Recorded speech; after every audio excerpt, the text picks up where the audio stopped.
Monsoon पहुंच चुका है। जयपुर में अहले सुबह से हल्की हल्की बारिश का दौर चल रहा है। मौसम विभाग ने 4 और 5 जुलाई को जोधपुर, जैसलमेर, बाड़मेर और जालोर को छोड़कर बाकी सभी जिलों के लिए येलो अलर्ट जारी किया है।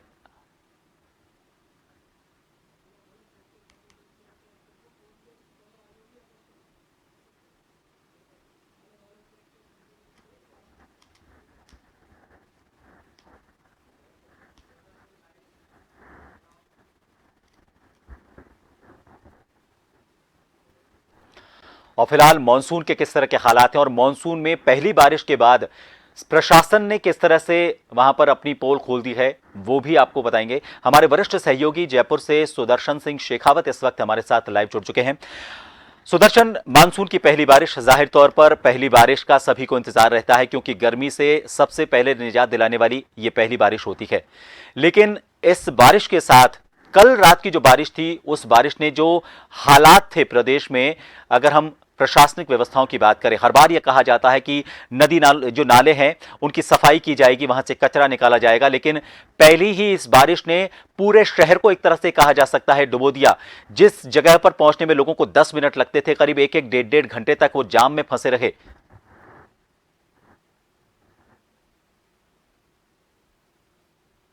पहली बारिश ने हम कह सकते हैं मानसून की बारिश ने यहाँ पर पोल खोली, इस पर भी हम आएंगे। लेकिन इससे पहले अगर हम यहाँ पर बात करें तो 7 जुलाई तक जो मौसम विभाग का पूर्वानुमान है उसके मुताबिक 21 जिलों में बारिश का अलर्ट यहाँ पर जारी किया गया है, जिसमें से यहाँ पर जो 11 जिले ऐसे हैं वहाँ पर ऑरेंज अलर्ट है और करीब करीब 10 जिले ऐसे हैं जहाँ पर येलो अलर्ट बारिश का वहाँ पर जारी किया है। आपने बिल्कुल ठीक कहा, जयपुर में कल भी बारिश, आज भी बारिश सुबह से दौर चल रहा था। हालांकि अभी सिस्किम के जिस इलाके में हम मौजूद है वहाँ पर बारिश का दौर थमा हुआ है।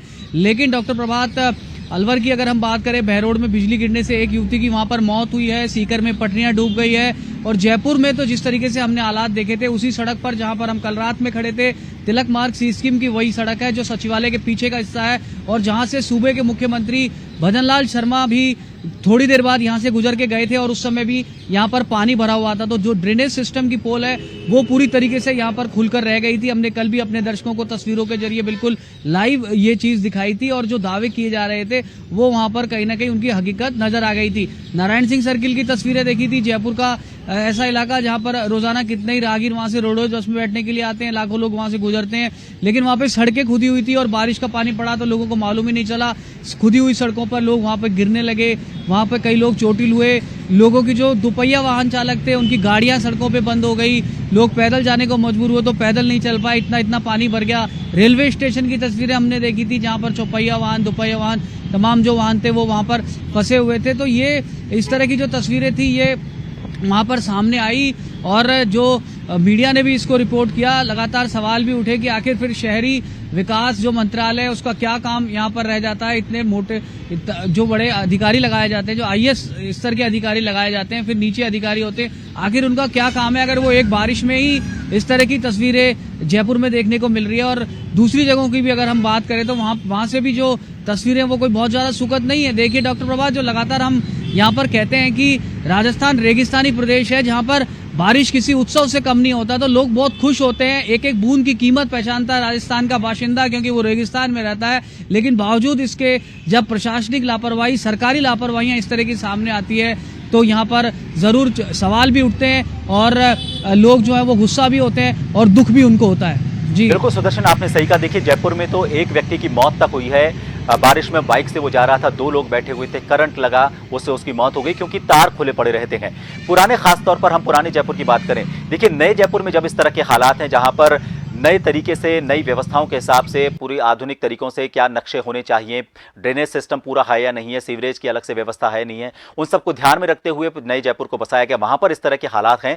अगर हम पुराने जयपुर की बात करें, हालांकि पुराना जयपुर वास्तु के हिसाब से बहुत शानदार तरीके से बसाया गया, लेकिन वो उतनी जनसंख्या के दबाव के हिसाब से नहीं था जो अब वहां पर मौजूद है, इसलिए व्यवस्थाएं अब वहां पर फेल हैं। लेकिन सालों पुरानी इमारतें वहां पे, देखिए हर बार जब भी बारिश आती है तो जो पुरानी इमारतें होती हैं वहां पर नोटिस जारी कर दिए जाते हैं जर्जर इमारतों को लेकर। इस बार भी शुरुआत में अगर इस तरह के हालात है, आपको नहीं लगता कि जयपुर, पुराना जो जयपुर है, प्रशासन को वहां पर फोकस करना चाहिए? हेरिटेज जयपुर का जो इलाका है वहां पर उन जगहों को चिन्हित करते हुए और आपदा प्रबंधन को लेकर एसडीआरएफ तो अपने इंतजाम करेगी, लेकिन लोगों को नोटिस दिए जाना, लोगों को उस जगह से दूर रखना, आपदा में वहां पर कट्टे सही पहुंच जाएं, टीम सही वहां पर पहुंच जाए, रेस्क्यू के लिए सही टीम इंतजाम हो, उनको अभी से दुरुस्त करना जरूरी है।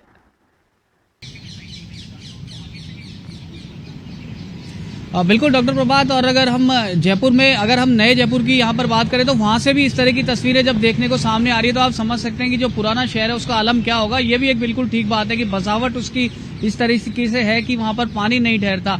लेकिन आधुनिक समय में अगर हम अभी की वहां पर बात करें तो एनक्रोचमेंट वहां पर इतने ज्यादा हो चुके हैं। जो एक एक इमारत थी जहां पर एक एक परिवार की रहने के लिए वहां पर मॉल्स बनाए जा चुके हैं, वहां पर कई कई लोग वहां पर रह रहे हैं, साथ साथ में दुकानें बन चुकी है, दिन में भी वहां पर लोग रहते हैं। और कुछ इलाके तो ऐसे जहां पर जो रेजिडेंशियल इलाके हैं वहां पर कॉम्प्लेक्स तक बन चुके हैं। और इसके लिए भी वहां पर जब दबाव बढ़ता है जनता का तो निश्चित तौर पर ड्रेनेज सिस्टम वहां पर फेल होता है। एक सबसे बड़ी बात यह है कि ऐसी बहुत सी संपत्तियां हैं वहां पर जो कि जर्जर हो चुकी है। हालांकि प्रशासन की तरफ से हर बार नोटिस देने का काम वहां पर किया जाता है, लेकिन इसमें दोनों ही तरफ की जिम्मेदारी रहती है, कहीं ना कहीं प्रशासन की, और दूसरी तरफ जो उस प्रॉपर्टी का मालिक है वो भी, उसके लिए कोई वो जगह काम की इतनी होती नहीं है, तो वो ये सोचकर कि कभी गिराएंगे कभी ढहाएंगे, ऐसे में लोगों को परेशानी होती है। आपने ये भी बिल्कुल ठीक कहा, हमने पिछली बार भी देखा था कि मानसरोवर में भी नौनिहाल की करंट लगने से मौत हो गई थी डॉक्टर प्रभात। अब जो कल बारिश हुई है उसमें भी एक युवक की मौत वहां पर सामने आई है। तो ये यहाँ पर कई इस तरह की समस्याएं हैं और आने वाले समय में ये सामने नहीं देखने को मिले, ऐसा यहाँ पर हम उम्मीद कर सकते हैं। लेकिन ऐसा होगा ये, इसकी संभावना कम ही है जिस तरह की स्थितियां फिलहाल देखने को मिल रही है। शायद प्रशासन को और किसी हादसे का अब भी इंतजार है डॉक्टर प्रभात। बिल्कुल, देखिए हम यही उम्मीद कर सकते हैं कि प्रशासन कभी तो चेते, क्योंकि उन दफ्तरों से बाहर निकलकर अगर वो जमीन पर जाकर हालात को देखें और जिनकी जिम्मेदारी है उनकी अकाउंटेबिलिटी को तय किया जाए। अगर इस तरह का कोई हादसा हो जाता है उन पर अगर एक्शन हो तो मुझे लगता है हालात सुधर सकते हैं। लोग अपनी तरफ से पूरी कोशिश करते हैं सावधान रहने की, लेकिन प्रशासनिक खामियों की वजह से एक तरह से ये जो आनंद आना चाहिए था, बरसात का जो उन्हें उत्सव का जो आनंद लेना चाहिए था, वो उत्सव का आनंद नहीं ले पाते। बहुत बहुत शुक्रिया हमसे जुड़ने के लिए। तो